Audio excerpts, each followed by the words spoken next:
on, guys? I wanted to make a video about the gear I have right now because it's kind of miraculous. I've just hit 100 shadow resistance while also obtaining 3k HP. So I wanted to go through piece by piece to give you guys a gear breakdown on how I was able to do this. And I have a few other alternative gear pieces which I'll be talking about, and I'll also be making subsequent videos, so let's get into it. First off, starting with the Goblin Rocket Helmet, I was able to spend about 100 G on enchanting this plus 100 HP on top of that. Now we have the Choker of the Enlightenment. The only thing that's going to be beating this out will potentially be Choker of the Fire Lord, so we'll have to see in coming videos on that. Right now we have the Necro Mantle. I did enchant 5 shadow resistance on top of this, and with the 4-piece set we have plus 15 shadow resistance. Now moving on, I'll come back to that piece in a second. With the Cloak, specifically this is my shadow resistance set, we have a base 15 shadow resistance on the fluctuating Cloak of shadow resistance, but I've also got that enchanted with plus 10 shadow resistance, which is very niche. Plus 10 shadow resistance is very uncommon, but it's actually very cheap to get. You could pretty much pay for the entire materials and tipping the enchanter for under 5G. And on top of this, now we have 25 shadow resistance from our Cloak alone. Now, I have Robe of the Archmage, which is best in slot, and it does have the added benefits of having its own kind of mana pot functionality.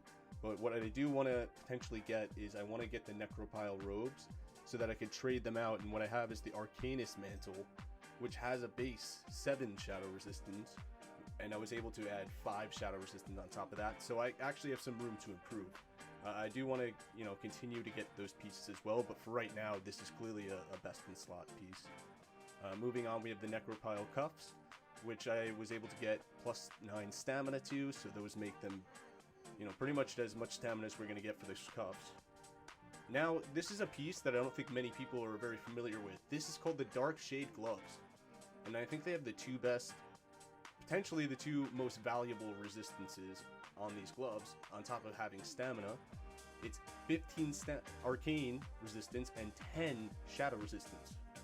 Now, that's great. That's amazing. I don't see very many other gloves that have anything close to that. Moving down, I do have my Bangkok Sash, but right now, since I'm in a PvP fire spec, I'm going for the plus 29 fire shadow damage, plus 29 fire spell damage.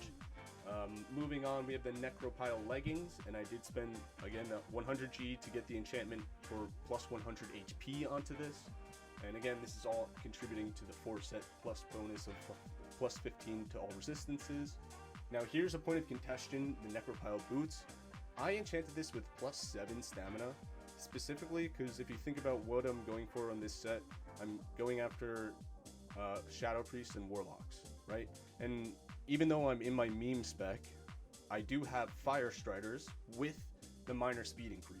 So if I was potentially fighting someone melee, I'd have to switch into that. That's why this spec is very specifically for fighting casters that are most likely going to be using shadow magic. So I did want to bring that up just because I think it's very important to have the difference in the sets, even in your meme spec. Moving on, we have the Band of Rumination.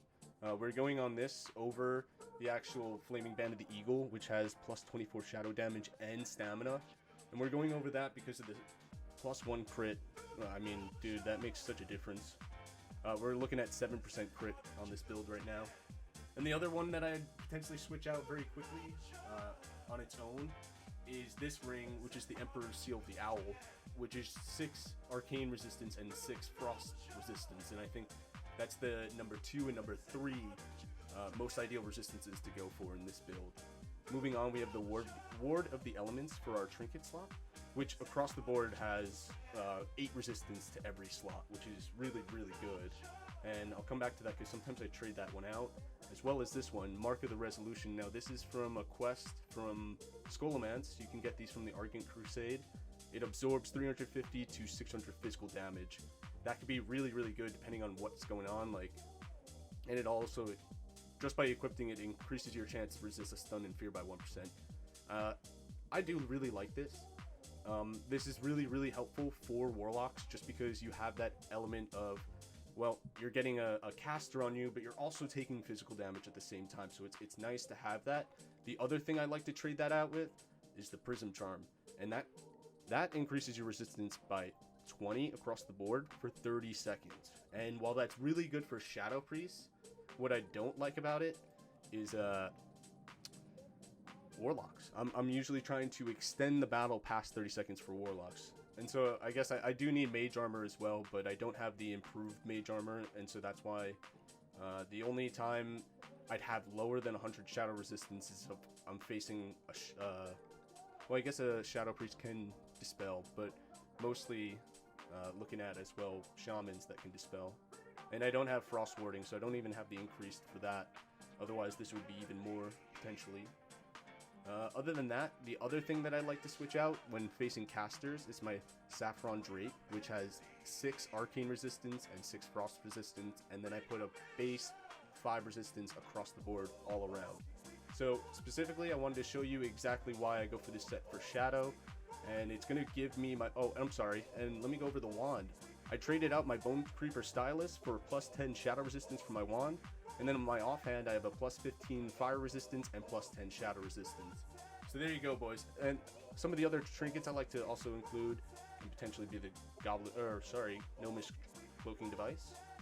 And I have my Briarwood Reed, but I don't usually use that because I have, you know, some other stuff that I like to throw in.